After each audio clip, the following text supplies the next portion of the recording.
ছাত্র আন্দোলনের সময় পোশাক শ্রমিক রুবেল হত্যার অভিযোগে রাজধানীর আদাবর থানায় দায়ের করা মামলায় গ্রেপ্তার মেহেরপুর ১ আসনের সংসদ সদস্য ও সাবেক জনপ্রশাসন মন্ত্রী ফরহাদ হোসেনের ৫ দিনের রিমান্ড মঞ্জুর করেছেন আদালত। রবিবার ১৫ সেপ্টেম্বর দুপুরে তাকে আদালতে হাজির করে মামলার তদন্তকারী কর্মকর্তা আদাবর থানার পরিদর্শক আব্দুল মালিক ৭ দিনের রিমান্ড চেয়ে আবেদন করেন। শুনানি শেষে ঢাকার অতিরিক্ত chief metropolitan magistrate Mohammad Sanaullah তার ৫ দিনের রিমান্ড মঞ্জুর করেন। ফরহাদ হোসেন এই গণহত্যার সঙ্গে, এই মানবতা বিরোধী হত্যার সঙ্গে সে জড়িত এবং সে সরাসরি জড়িত এবং যে কয়জন অপরাধমূলক ষড়যন্ত্রের সঙ্গে জড়িত তার মধ্যে অন্যতম হলো এই ফরহাদ হোসেন।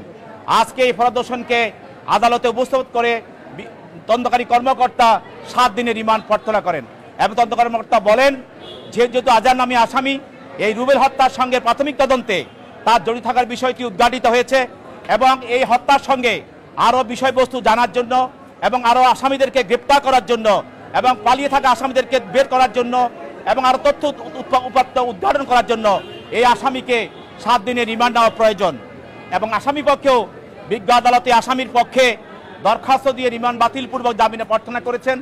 বিজ্ঞ আদালত উভয় পক্ষের শুনানির পর এই আসামির বিরুদ্ধে ৫ দিনের রিমান্ড মঞ্জুর করেন।